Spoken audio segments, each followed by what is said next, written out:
പോർച്ചുഗലിന്റെ ആദ്യത്തെ serial killer എന്നറിയപ്പെട്ടിരുന്ന വ്യക്തിയായിരുന്നു ഡിയാഗോ ആൽവസ്.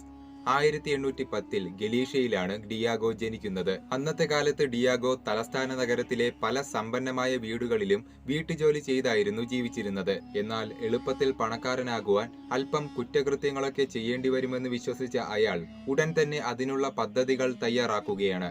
അങ്ങനെ രാത്രി ഇയാൾ നഗരത്തിൽ നിന്നും യാത്ര തിരിക്കുന്ന കർഷകരെ കാത്ത് ഒളിച്ചിരിക്കുവാൻ തുടങ്ങി. അങ്ങനെ ഡിയാഗോയുടെ അടുത്ത് കർഷകർ എത്തുമ്പോൾ അവരെ തടഞ്ഞു നിർത്തി അവരുടെ കയ്യിലുള്ള സമ്പത്തും പണവുമെല്ലാം കൈക്കലാക്കിയതിനു ശേഷം അവരെ 200 അടി താഴ്ചയുള്ള പാലത്തിന് മുകളിൽ നിന്നും താഴേക്ക് തള്ളിയിട്ട് കൊല്ലുകയാണ് ചെയ്യുക. ഇത്തരത്തിൽ 70 പേരെയോളമാണ് ആൽവസ് കൊന്നൊടുക്കിയത്.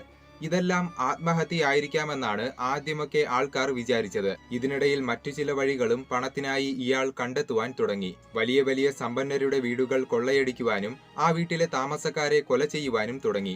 അത്തരത്തിൽ ഒരു ഡോക്ടറുടെ വീട് കൊള്ളയടിക്കുന്നതിനിടയിൽ ഇയാൾ പിടിക്കപ്പെടുകയാണ്. ശേഷം മുന്നേ നടന്ന കൊലപാതകങ്ങൾക്കെല്ലാം കാരണം ആൽവസ് ആണെന്ന് പോലീസ് കണ്ടെത്തുകയും ആൽവസിനെ തൂക്കിലേറ്റുവാൻ കോടതി വിധിക്കുകയും ചെയ്തു. ആൽവസിനെ തൂക്കിലേറ്റി കൊന്നതിനു ശേഷം ഇയാളുടെ തല കുപ്പിയിലാക്കി അടച്ചു വയ്ക്കുകയും ചെയ്തു.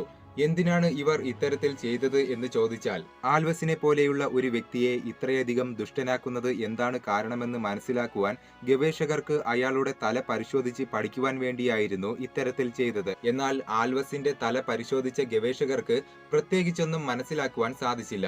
ലിബ്സൺ യൂണിവേഴ്സിറ്റിയിലെ വൈദ്യശാസ്ത്ര വിഭാഗത്തിൽ ഇപ്പോഴും ആൽവസിന്റെ തല ഒരു കണ്ണാടി ഗ്ലാസ്സിലാക്കി സൂക്ഷിച്ചു വച്ചിരിക്കുന്നു.